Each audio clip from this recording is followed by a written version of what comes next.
subxaan allah, mucjiso ayaa lagu arkay magaalada caasimadda ee Muqdisho. Dad badan ayaa durba isweydiinaya nuuca mucjisada ah ee la arkay.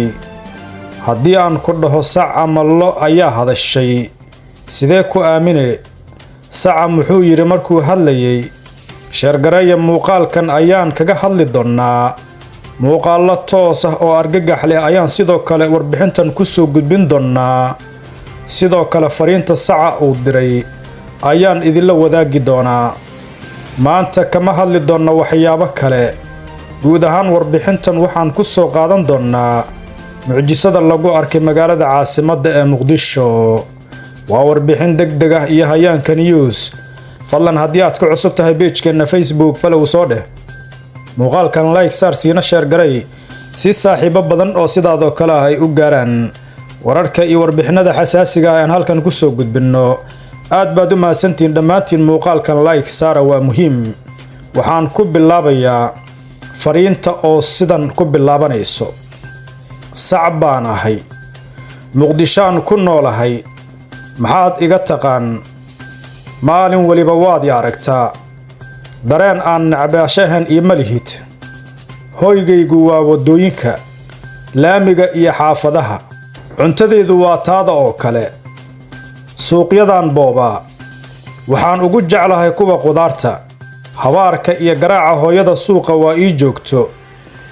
jugta iyo dardarka gaadiidka waan u dhimannaa.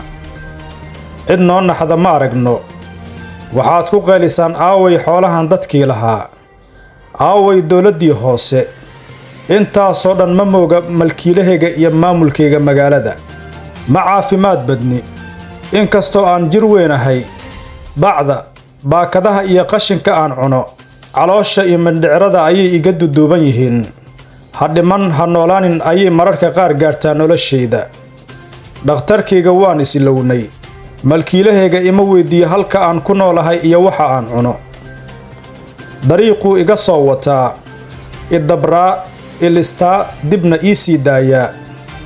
inta yar ee uu iga dhiiqsado oo xalaalnimadoodu la isweydiin karo waa uu iibsadaa.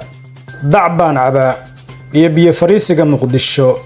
harsigaygu waa halkaa, dhasheedana aan ku nuujiyo. tarankaygu dooq ma leh, qoraxda iyo qawowga dul baan u yeeshay. roobka magaalada coos iima soo saaro. geela dhuunta dheer iyo gaabanaha ariga ayaa iga calaf roonaaday. roobka magaalada coos iima soo saaro. geela dhuunta dheer iyo gaabanaha ariga ayaa iga calaf roonaaday. dameeraha iga daryeel batay. ma maqla saca biyo siiya. saca coos ha loo geeyo, moorada ha laga nadiifiyo. malaha caanahayga, ciddii cabi jirtay Muqdisho ma joogaan.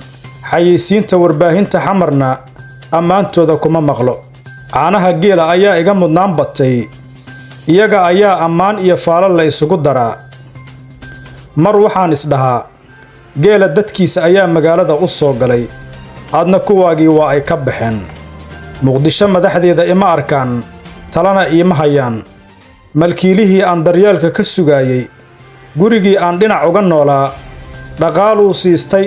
dibjirnimadana isaga ayaa iigu wacan. muuqayga weyn ha moodin naaxitaan, waa barar ku yimid garaaca. waa qashin duuduuban oo jirkayga ku jira, barna waa xaaraan kunaaxnimo. saaxiibadeeda waxay yidhaahdaan aan hal mar ka guurna magaaladan. kuwana waxay yidhaahdaan aan dibadbax dhigno, xaqiina ku doonanno. kuwo kalena waxa ay yidhaahdaan malkiilaheenna aan dabarka iyo liska ka diidno. idinkaa magaalkan u kacay, mustaqbalkeeda iyo quruxdeeda idinkaa iska leh. ila doona wasaaraddeedii xanaanada xoolaha. kuwii caanahaygii ku koray yaa dalkan ka jooga. dhibkayga waa dhibkiinna. magaaladiina uma rabtaan kaadi iyo saxarada. magaaladiina uma rabtaan wadda fariisigayga. magaaladiina uma rabtaan muuqxumo. idaryeelo oo ii geeya wasaaraddeedii xanaanada xoolaha.